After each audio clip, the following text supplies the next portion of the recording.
L'économie du Japon a progressé à un rythme annualisé de 2,2% au quatrième trimestre de 2014 et de 0,6% en glissement trimestriel. Cependant, ces chiffres n'ont pas répondu aux attentes des économistes. Je m'appelle Louise Macaulay et bienvenue dans la première revue de presse de cette semaine de négociation. Les économistes prévoyaient une hausse annualisée de 3,7% au quatrième trimestre et une croissance trimestrielle du PIB de 0,9%. Cependant, les chiffres actuels montrent que l'économie est sortie de la récession et suite à cela, les marchés ont réagi positivement. Et le Nikkei 225 a progressé de 0,7%. Paul Grunwald, l'économiste en chef pour l'Asie-Pacifique à Standard & Poor's Ratings Services, déclare « Le fait que nous sommes devenus plus doux que prévu, ce n'est pas une énorme surprise, mais nous sommes sortis d'une récession technique. Les chiffres sont faibles, mais sont sur la bonne voie. » Yasunari Ueno, l'économiste en chef du marché à Mizuho Securities à Tokyo, croit d'autre part que les publications du produit intérieur brut préliminaire pour le quatrième trimestre confirment que l'économie a passé le pire. Mais ce n'est pas facile d'être optimiste en matière de la voie de la croissance à l'avenir.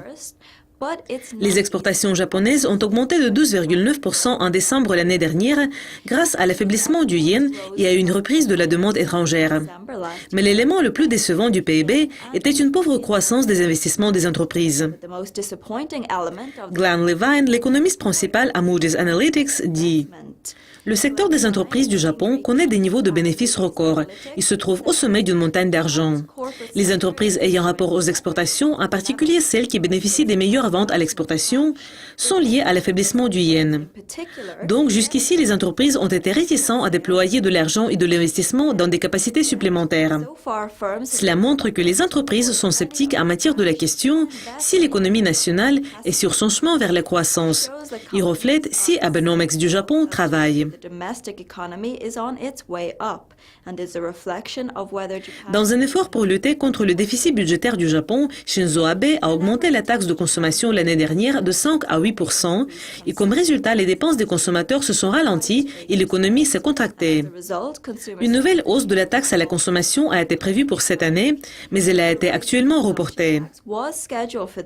Monsieur Grunwald croit que, en 2015, nous voulons voir le renforcement de la croissance de la consommation.